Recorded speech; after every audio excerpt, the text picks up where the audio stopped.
بسم اللہ الرحمن الرحیم، السلام علیکم۔ میرا نام معید جعفری ہے۔ کس طرح ایک پوڈ کاسٹ نے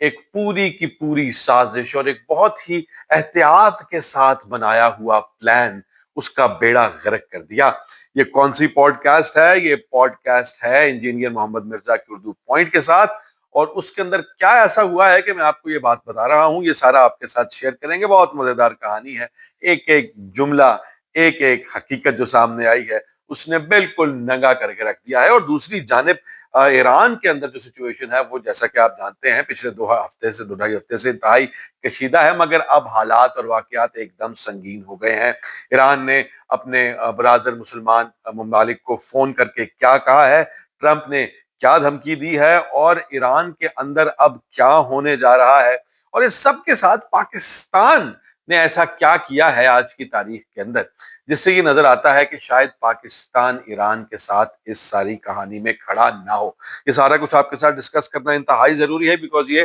آگے چیزوں کو شیپ اپ کرے گا۔ پہلے بات شروع کر لیتے ہیں انجینئر صاحب سے۔ انجینئر محمد مرزا کا پوڈ کاسٹ کیا ماشاءاللہ شاہ صاحب نے اپنی اردو پوائنٹ کی پوڈ کاسٹ کے اندر بڑے پیار سے انہوں نے پہلے ان کو پورا گھیرا گھارا۔ جو میں کہہ رہا ہوں کہ ایک پورے کا پورا پلان اور ایک پوری کی پوری حکمت عملی کا بیڑا غرق ہوا، وہ حکمت عملی کیا تھی؟ وہ حکمت عملی یہ تھی، چیزوں کو چھوٹا رکھتے ہیں ذرا، مطلب کٹ ٹو کٹ چلتے ہیں۔ حکمت عملی یہ تھی کہ ہمیں بیانیہ جیتنا ہے۔ ان کو یہ سمجھایا گیا، بالکل صحیح سمجھایا گیا۔ میں خود کمیونیکیشن اسٹریٹجی اور نیریٹو اسٹریٹجی کے حوالے سے خدمات سر انجام دیتا رہا ہوں مختلف سیاسی پارٹیز کے لیے۔ بالکل ٹھیک کہا کہ یار آپ کو نا اپنا بیانیہ جو نئی جنریشن ہے، چاہے وہ مذہبی ہو، غیر مذہبی ہو، شغل والی ہو، یا کوئی اور رنگ اور طرز کی ہو، ان تک پہنچنے کے جو ذرائع ہیں نا، آپ کو ان کے اندر صلاحیت حاصل کرنی ہے۔ لیکن وہ جو صلاحیت حاصل کرنے کا طریقہ انہوں نے آزمایا ہماری حکومت میں، وہ بڑا عجیب و غریب تھا۔ اس طریقے کے اندر جس طرح سے ڈکی بھائی کا پورا فیاسکو، ڈکی بھائی کے بعد ڈکی بھائی کی بگ بردر کی محبتیں، اس کے بعد جس طرح سے پہلے تو 295 رجب بٹ وغیرہ کس طرح سے پاکستان کے اور پاکستان کے اندر موجود اسلام کے دشمن تھے، اور اس کے بعد وہ واپس آئے، ہیرو بن رہے ہیں، اور یہ ساری کی ساری کہانی الٹیمیٹلی وہ تعریف کس کی کریں گے؟ بگ بردر کی کریں گے۔ تو وہ بیانیہ ادھر سے ان کی جو ریچ بہت زیادہ ہے ادھر سے بھی، اور جو مذہبی سائڈ ہے اس کو کنٹرول کرنے کے لیے انجینئر محمد علی مرزا کا ماضی میں بھی سہارا لیا گیا۔ اس طرح سے کہ آپ جانتے ہیں انجینئر صاحب پہلے کسی دور میں خان صاحب کے بڑے مداح ہوا کرتے تھے، بڑی ان کی تعریفیں کیا کرتے تھے، مگر اس کے بعد اچانک سا سے ایسی پلٹی ماری سمے نے کہ سا سے ساتھ چھوٹ گیا عمران خان کا، اور عمران خان کا ساتھ چھوٹتے ساتھ ہی انہوں نے ان کے خلاف باتیں شروع کر دی۔ اور اب یہ پورے کا پورا کہانی جو ہے، اور بڑی خوبصورتی کے ساتھ جو ہوسٹ ہیں اس پوڈ کاسٹ کے، انہوں نے اب بات یہاں شروع کی کہ یہ وہ واحد شخص ہے جو 295 جیسی خطرناک ایف آئی آر کٹ جانے کے باوجود لوگ 13 20 20 سال باہر نہیں نکل سکتے کسی فیصلے کے، اور آپ ایسے مکھن میں سے بال کی طرح باہر آ گئے ہیں۔ اور باہر آ کر کیا ہوا ہے، اس میں سے جو بڑی کلپ ہے، جو اس کا بڑا انکشاف ہے، وہ آپ کے ساتھ پہلے شیئر کر دیتا ہوں تاکہ مزید سسپینس جو ہے اس کا نہ آپ کو تنگ کیا جائے۔ وہ سسپینس اور بڑا سین یہ ہے کہ جب وہ جو ہوسٹ تھے انہوں نے پوڈ کاسٹ کے لیے کیا، تو جو ان کے مینیجر تھے انجینئر صاحب کے، انہوں نے کہا کہ جی ہم کریں گے، مگر ایک شرط پہ کریں گے، اور وہ شرط یہ ہے کہ آپ نے ایک سوال کرنا ہے مذہبی حالات اور واقعات کے حوالے سے، اور آپ نے وہ سوال ضرور کرنا ہے۔ سوال کیا کرنا ہے؟ انہوں نے کہا سوال آپ نے کرنا ہے کہ یہ جو مزاروں پر جا کر سجدے کرنا یا ماتھا ٹیکنا یا جوتی اتار کے جانا، کیا یہ اسلام میں حلال ہے کہ حرام ہے؟ اور عمران خان جو یہ کرتے رہے ہیں تو پھر کیا وہ اسلام کے خلاف جا رہے تھے، یا وہ اسلام کے دائرے سے جو ہے وہ آگے نکل گئے ہیں؟ مطلب وہ کیا گناہگار ہیں، اور یہ ساری کا سارا بدعت ہے؟ یہ آپ نے سوال پوچھنا ہے۔ تو اس نے کہا کہ بھئی میں کیوں سوال پوچھوں؟ انہوں نے کہا نہیں جی یہ سوال ہوگا تو پوڈ کاسٹ ہوگی، اور وہی بات اٹھا کر وہ اس وقت انہوں نے کچھ نہیں کہا، وہ کال انہوں نے ریکارڈ کر لی، اور وہ کال ریکارڈ کرنے کے بعد انجینئر صاحب سامنے آ کے بیٹھے تو انہوں نے کہا کہ جی ہن دسو کہ تانوں یہ ساری گلاں کرن نوں کون کہہ رہا ہے؟ انہوں نے بہت سیدھا سادہ، میں تو میں حیران ہوں اس لڑکے کی ماشاءاللہ ہمت کے اوپر اور اس کی جرت کے اوپر، کہ اس نے صاف صاف کہا، اس نے کہا جی کہ آپ فیڈ کرا رہے ہیں، اور یہ ثبوت ہے اس بات کا کہ آپ کی یہ جو پوری کی پوری ایکسرسائز تھی کہ آپ کو اندر لے کے جایا گیا، پہلے آپ کو اٹھایا گیا، اٹھا کے اندر لے کے جایا گیا، آپ کے اوپر الزامات لگائے گئے، پھر اتفاقاً آپ خان صاحب کی بیرک کے اندر بھی جو ہے اسی علاقے میں پہنچ گئے, وہاں پر آپ کو ملی, پھر آپ کو دیسی گھیوں کی خوشبوئیں بھی آنے لگی. اس بات کے اوپر بھی اس نے فل رگڑا کہ آپ نے باہر آ کے جو خان صاحب کے والے سے باتیں کی ہیں ایسے کی ہیں جیسے آپ جسے کہتے ہیں بالمشافہ ملے ہیں اور آپ کو ساری باتیں حقیقتیں معلوم ہے, جبکہ آپ کو میسج پہنچانے والا وہاں کا کوئی ملازم تھا, وہاں کا کوئی جسے کہتے ہیں سپاہی تھا, اب جو اس جیل کے اندر. تو آپ اس سارے کو کس طرح سے ایک دین کے پیشوا ہونے کے بعد جس کا آپ تصدیق نہیں کر سکتے, آپ باہر آ کے اس کی تشہیر کیسے کر رہے ہیں؟ اور آپ نہ صرف یہاں پر اس نے انجینئر صاحب کی جو ہے وہ ایک کے بعد ایک وکٹیں اڑائی, انجینئر صاحب کے پاس کوئی جواب نہیں اس بات کا, نہیں نہیں نہیں نہیں دیکھیں, اور اس کے بعد کہہ رہے ہیں کہ جی آپ نے ریکارڈ کیوں کیا؟ اس بات پہ کنٹیسٹ نہیں کیا انجینئر صاحب نے کہ ہم نے یہ کوشش کی اور میں عمران خان کی اگینسٹ پورا نیریٹو پش کرنے میں جسے کہتے ہیں شامل ہوں. انہوں نے کہا جی آپ نے جو میری ریکارڈنگ کی ہے نا یہ غلط ہے. اس کے بعد پھر وہ فرمانے لگے کہ آپ جو یہ لگے رہتے ہیں کہ جی عمران ریاض ڈالر کمانے کے لیے, فلانا ڈالر کمانے کے لیے, آپ کن چیزوں پہ ڈالر کماتے ہیں؟ ذرا میں آپ کی ٹاپ ویڈیوز نکالوں, آپ سیکس سے ریلیٹڈ جتنے بھی ٹاپکس ہیں آپ کی ٹاپ پرفارمنگ ویڈیوز وہ ہیں, تو کیا جنسی جو حرکات ہیں یا جنسی معاملات جو ہے ان کو استعمال کر کے پیسہ کمانا جو ہے اور مشہوری حاصل کرنا اور ڈالر کمانا وہ ٹھیک ہے, اور آپ جو ہیں ادھر جو ہے آپ کو آگ لگتی ہے؟ اس کے بعد بھی ان کے پاس کوئی جب بوکھلا سے گئے اور حیران اور پریشان, اور اس ساری کہانی کے اندر ایک کے بعد ایک اتنا خوبصورت, آپ وہ پوڈ کاسٹ ضرور دیکھیے گا. یہ جو پورے کا پورا ایک بیانیے کی جنگ ہے اس کے اندر ڈکی بھائی چاہے اس کے 5 ملین 10 ملین کو چھوڑ کے 1 بلین فالوور سے بھی زیادہ ہوں, رجب بٹ کے 4 بلین سے بھی زیادہ ہوں, ان کی ویورشپ جتنی مرضی ہو, یہ بات اس ہائیبرڈ حکومت کے ذہن میں کس طرح سے آئے گی کہ لوگ اب اس طرح کی چیزوں کو سمجھ لیتے ہیں, سمجھ جاتے ہیں, اور وہ کتنے اینکرز ہیں اور وہ کتنے سوشل میڈیا انفلوئنسرز ہیں جنہوں نے پینترا بدلا ہائیبرڈ حکومت کے کہنے کے اوپر سافٹ ویئر اپڈیٹ ہونے کے بعد, اور ان کا وہ پینترا بدلنے کے بعد لوگوں نے ان کو ایسی طلاق دی کہ دوبارہ ان کا چہرہ نہ دیکھا کسی نے, اور ان کی ایسے سے ایسے ساری کی ساری ویورشپ گئی. تو یہ پوری کی پوری کہانی جو ہے اب جسے کہتے ہیں الٹی پڑ گئی ہے, اور یہ جو دوا ہے یہ آپ اس حکومت کو شفا دینے کی بجائے اب مزید جسے کہتے ہیں بیماری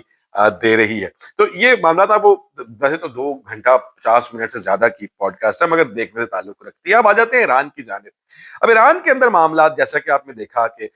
معیشت کے خلاف وہاں پر معاشی حالت جو ہے وہاں پر لوگوں کی بہت ابتر ہے, اور اس کی وجہ ہے سالوں سے دہائیوں سے پورے کے پورے مغرب نے ان کے اوپر سینکشنز لگائی ہوئی ہیں, پابندیاں لگائی ہوئی ہیں ان کی معیشت کے اوپر, جس کی وجہ سے وہاں پر مہنگائی, بے روزگاری, وہ سب کچھ بڑھتا چلا جا رہا ہے. اور اس کا مقصد یہ تھا کہ یہ اس سارے کو کرنے کے بعد وہاں کی جو حکومت ہے وہ اس قدر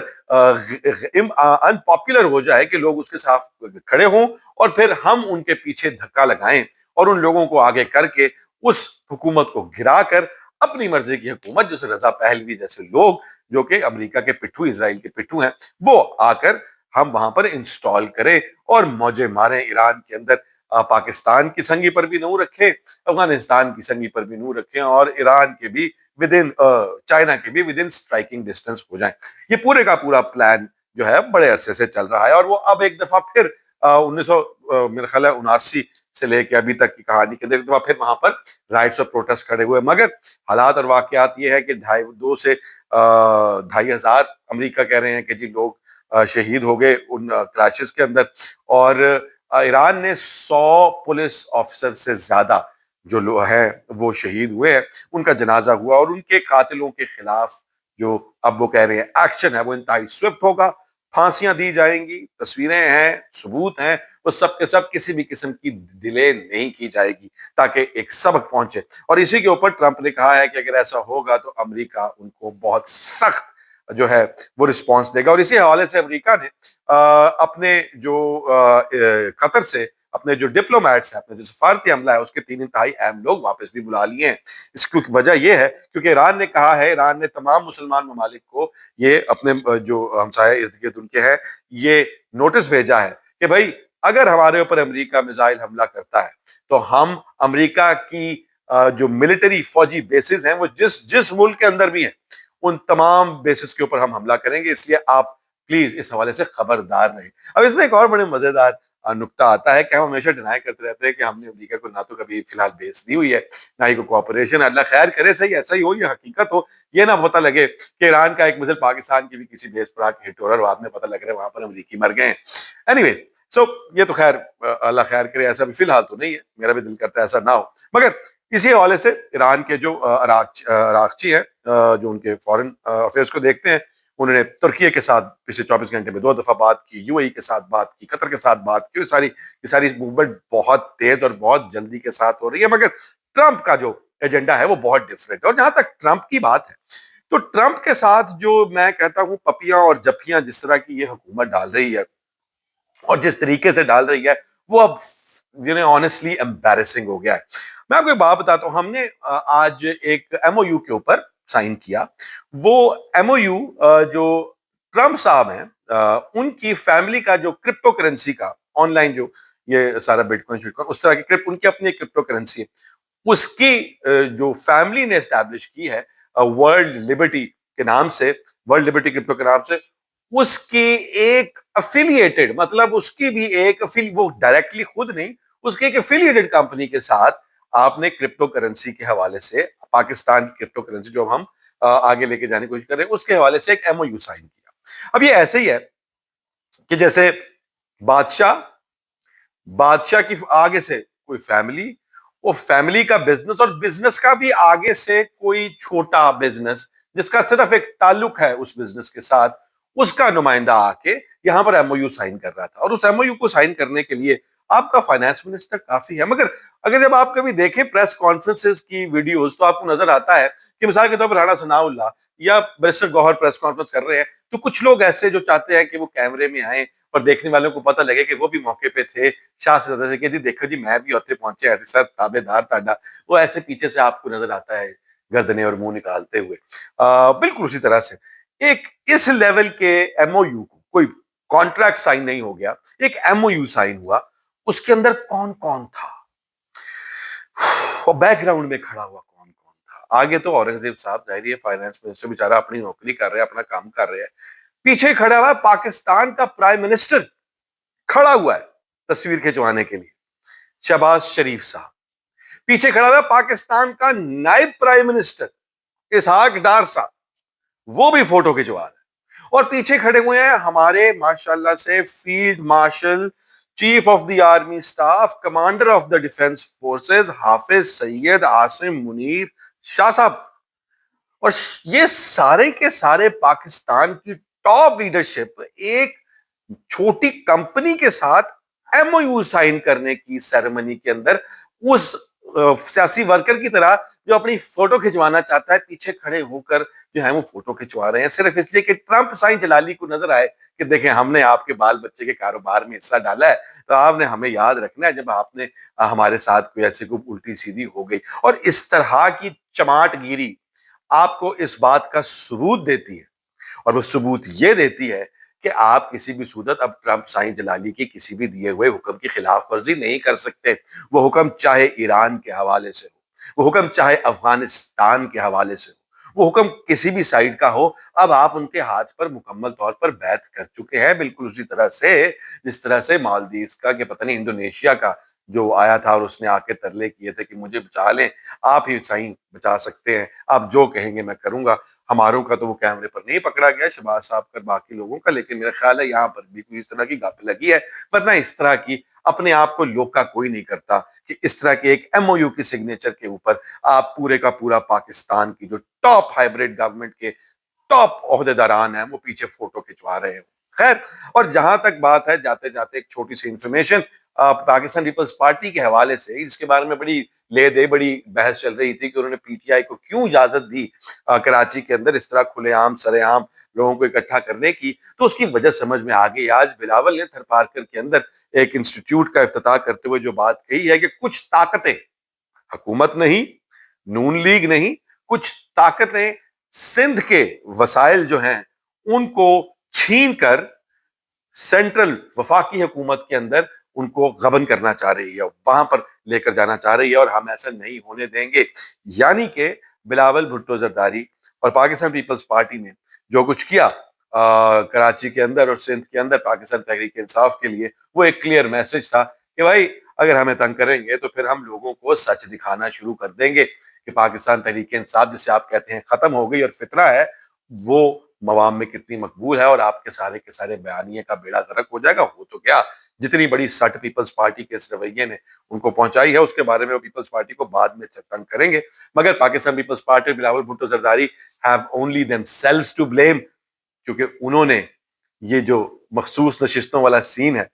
اس کے اندر اپنا حصہ ڈال کے اور اس کے پیچھے بھاگ کے اپنے پاؤں پہ خود ہی کلہاڑا مارا اور وہ ساری سیٹیں پاکستان مسلم لیگ نون کو دیں، جس کی وجہ سے پاکستان پیپلز پارٹی اب ارریلیونٹ ہو گئی ہے نمبرز گیم میں، اور یہی وجہ ہے کہ اب اسٹیبلشمنٹ اور پاکستان کے اندر ہائیبرڈ گورنمنٹ کی بھی اس طرح سے نظر ان پر نہیں ہے۔ اینی ویز، ایران کے اوپر نظر، خیال رکھیے گا پاکستان کا رویہ۔ ٹیک کیئر، اللہ حافظ۔